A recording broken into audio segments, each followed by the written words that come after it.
Hey there, and welcome. Have you ever looked at something in your community and thought, someone really ought to fix that, but you had no idea where to even begin?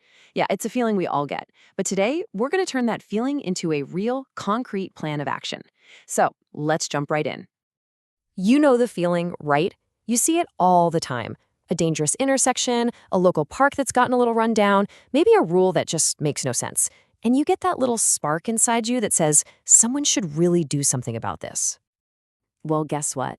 That someone can absolutely be you. And I promise it is not nearly as complicated as it sounds. Think of this as your personal guide, your toolkit for making things happen. We're going to break down exactly how you can take that idea for change and make it a reality. Okay, first things first, you need a plan. Passion is great, it's the fuel. But without a strategy, you might just end up spinning your wheels. So let's start by building what we'll call your civic action plan. This is how a fuzzy idea becomes a sharp, focused mission. It all starts with step one. You got to get really specific about the problem. Then comes step two. You do your homework. This is where you dig up the data, find the personal stories, and this is key, really understand the arguments against your idea. That's what makes your case so solid. For step three, you lay out your solution. And finally, and this one's so important, step four, you weigh the consequences. You have to think bigger. What are the costs? Who else is affected? Who stands to benefit? This simple four-step process is your foundation for everything.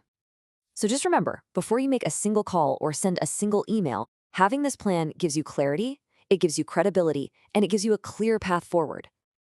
All right, you've got your plan. Now for the fun part. How do you actually put it into motion?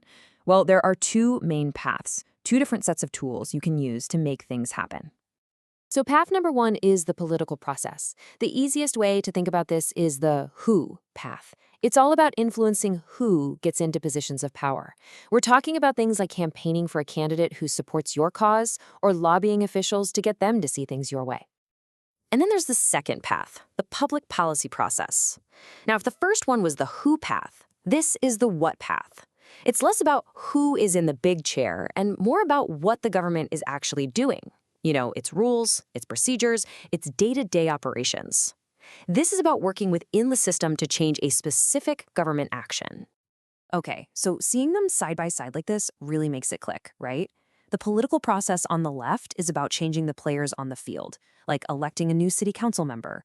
But the public policy process on the right, that's about changing the rules of the game itself, like getting the city to change a specific regulation or, say, install a new traffic light.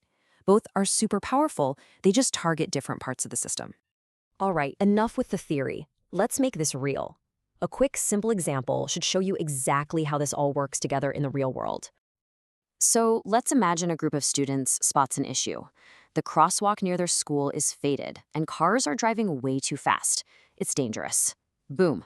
That's a clear, specific problem. Step one of our plan is already done.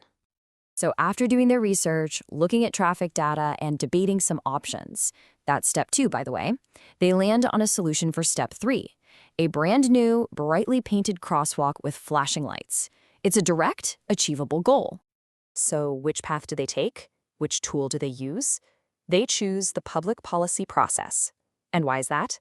Because their goal isn't to get the mayor replaced, it's to get a specific government department to do a specific thing. So they can go right to city council meetings, present their research, and talk directly to the people in charge. It's the most direct tool for this particular job. So there you have it. We've walked through the blueprint and the tools. And you can see the framework is actually pretty simple once you lay it all out. And this applies to issues big and small, from your own neighborhood all the way up to the national stage. The big takeaway here is that you are now officially equipped. You've got a four-step plan to define your mission. You have two different tools, the political and the public policy processes, to get it done. And you know that these opportunities to make a difference, they're everywhere, at every level of government. So we'll end on this.